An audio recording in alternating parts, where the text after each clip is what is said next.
living in Saratoga Springs, Utah. I'm going to give you the good, the bad, and the ugly, everything you need to know about living in Saratoga Springs, Utah in 2023, so stay tuned.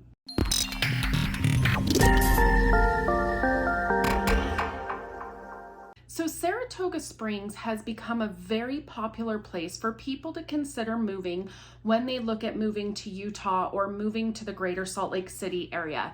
I've taken lots of people out there who have looked at relocating to Utah, and most of them absolutely fall in love with Saratoga Springs. So if you're considering making a move to Utah, call or text me. That's the best way to reach me, and we can talk about your move. But I want to talk about Saratoga Springs today and kind of get an understanding of why first people like Saratoga Springs. So one of the first things that drew people to Saratoga Springs, and this was pre-2020, is the cost of living. And it's still a little bit true, but not quite as much as it was a few years ago. And people are catching on just like everywhere in Utah, and the prices are going up and up and up. But generally speaking, you do still get more house for your money in Saratoga Springs than you would, say, somewhere in Salt Lake City. And with that cost of living also comes, it used to be that the property taxes were much lower in Saratoga Springs, and that's not always the case anymore. So I pulled up some recently sold or currently active listings that are on the market right now. And to kind of give you an idea of the cost, all of these homes were 2,200 to 2,300 square feet. They all had small lots, like no more than 0.10 acres, just to keep it all comparable, and they were all 3-bedroom homes. So if you look at Salt Lake City, that home is listed at $600,000 right now, and it was built in 1906, and the property taxes are almost $3,200 a year on that home. If you look at South Jordan and you go to, say, somewhere like Daybreak, the home is actually less. It's $515,000. And your property taxes are just under $2,600 a month. Then you jump down to Saratoga Springs, and the home is currently listed for $562,000, but your property taxes are just under or just over $2,100 a year. And that home is built in 2020 compared to Salt Lake City that was in 1906 and South Jordan that was 2010. So it kind of shows property taxes are less expensive. The sales price may not be, like I said, you can find a house in Daybreak for $515,000 and the comparable house in Saratoga is $562, but you do save on those property taxes and you do get newer homes. Now, in this example, I did choose a home that had a smaller lot, but generally speaking in Saratoga Springs, homes are built on larger lots than you would see somewhere like Salt Lake City for sure.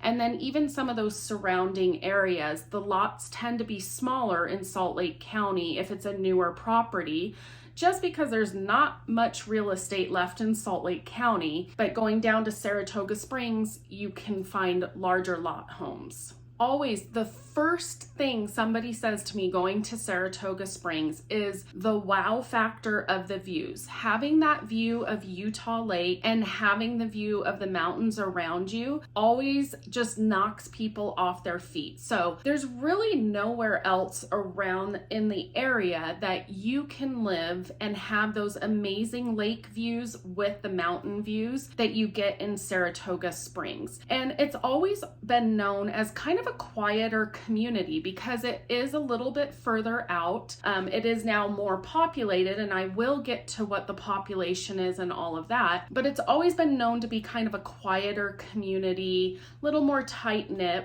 And it's also always been known for safety. Now, you do need to research safety and crime statistics if that is important to you. I'm not going to give that to you here today, but I can tell you when I was researching it, a lot of people talked about one of the biggest crimes in Saratoga Springs is actually package thefts, which I think you kind of get that everywhere, but that was the biggest standout in Saratoga Springs. Now, Saratoga Springs has grown a ton. Like I said, just like everywhere in Utah, people are catching on. And so it has grown tremendously. Every time I am out there with clients, it shocks me how much it has grown every time. And so if you're looking at moving to Utah or moving to the Salt Lake City area, you want to see Saratoga Springs or any other areas, calling or texting me is best. Reach out to me. I can show you those areas and kind of go over the pros and cons of living in all of them. But with the growth in Saratoga Springs, I mean, it was big news a few years ago when the Smith's grocery store moved locations and expanded. Then you get Fat Cats, and then you get a Costco, and that was huge for Saratoga Springs. People were thrilled, but it continues to grow. More and more restaurants are moving in, more shopping, Petco, Ulta, Hobby Lobby, all of that. And they have also recently opened a liquor store, which was really big, good news for people. So the growth, to kind of give you an idea, Saratoga Springs actually ranked as one of the top 10 fastest growing cities in the United States not too long ago. So not for 2023 because we're not even through the year, but kind of gives you an idea. And the population in Saratoga Springs, I mean, it kind of varies. The last census number was 38,000, and they are now predicting in 2023 that the population is going to hit 58,000 for Saratoga Springs. Another big factor that draws people to Saratoga Springs is there's all kinds of housing in Saratoga Springs. You can find new construction, you can find luxury homes. If you haven't already, I did do a video on Beacon Point, you can see it here. And that video is about all the new construction that is going on around the Saratoga Springs Temple. However, everywhere you go in Saratoga Springs, you can see building going on. Now, to give you an idea of pricing, for active listings currently, as of today, the day I recorded this video, which happens to be Father's Day, there were 176 active listings on the market. And the least expensive was a condo for $315,000. And then it goes all the way up to a luxury lakefront home for $2 million. So huge range and can pretty much fit everybody's budget for buying a home in Saratoga Springs. Okay, let's talk about the bad and the ugly part of living in Saratoga Springs, or as you would maybe want to call it, the cons of living in Saratoga Springs in 2023. Before I jump into those, if you haven't already, make sure you subscribe to my YouTube channel and click that bell. That way you're alerted each week when I drop a new video, because my channel is focused on people that are relocating to Utah and want to get a feel for the neighborhoods and the cities and kind of narrow down what it is you're looking for when you move to Utah. So with the tremendous growth that Saratoga Springs has seen and is seeing, the traffic is horrible in Saratoga Springs. When you are traveling, especially at prime time traffic times in the mornings and in the evenings, or when schools are getting out.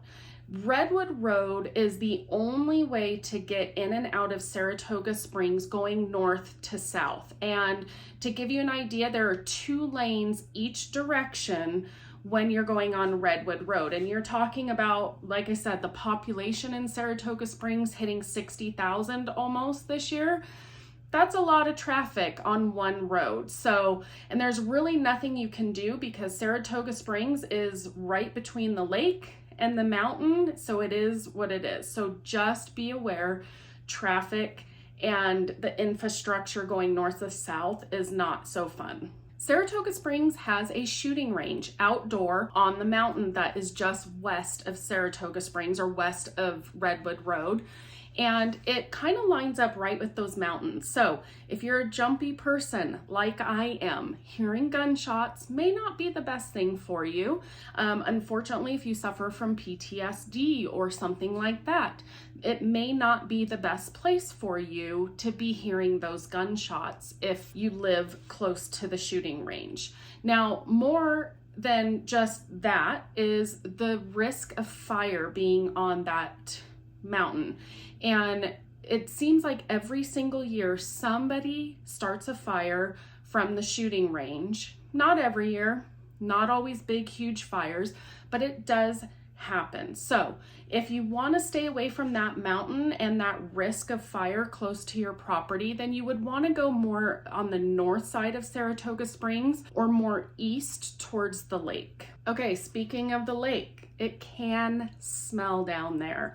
I was down there with my drone pilot a few weeks ago, and we were down by the water getting footage that you'll see in this video, and he mentioned the smell already early in the year. I want to say it was in May, beginning of May, that we were down here. And so you do have to consider that the closer you are to the lake, the time of year, the heat, things like that can make that lake kind of stinky. Let's talk wind. Okay, it is always windy in Saratoga Springs. I want to show you this video I took on April 20th. I was down there at Westlake High School for my son's lacrosse game, and I had just left Draper, and you'll see in this video me talking about the wind, and you can see it firsthand. Let's talk wind, guys. Everybody talks about the wind in Utah, and oftentimes people will say how windy it is in Draper. Well, I am in Saratoga Springs today, and it is so windy here. Like, I left Draper and it was nowhere near this windy. So if you're looking at moving to Saratoga Springs, be prepared for the wind, because I always plan to have my hair back when I'm down here. If you're going to be commuting to downtown, let's give you some ideas of how far it is from Saratoga Springs to Salt Lake City. Looking at going on the more southern part of Saratoga Springs, where the marina is, the boat launch, you're talking about 37 miles to downtown Salt Lake City. And with traffic, as I already talked about, you're looking at about a 45 to 60 minute drive from that south point of Saratoga Springs. If there's accidents and heavier traffic, count on more time. If you're more on the north side of Saratoga Springs, not all the way the northern point, but kind of where the Smiths is and the Fat Cats and the Costco, all of that, to get from that area of Saratoga Springs to Salt Lake City is about 30 miles. So you're talking about 35 to 45 minute drive to get to Salt Lake City. So if you do have to commute for work, or you need to travel to the airport often for work and fly in and out, something to consider with Saratoga Springs. So if you're considering making a move to Utah and you're looking at the greater Salt Lake City area, reach out to me. I'd love to connect with you, tell you what I know about the areas, talk to you more about what may be the best location for you with relocating to Salt Lake City. If you have any real estate related questions, reach out to me. I am always here to help, but as always, make it a great day.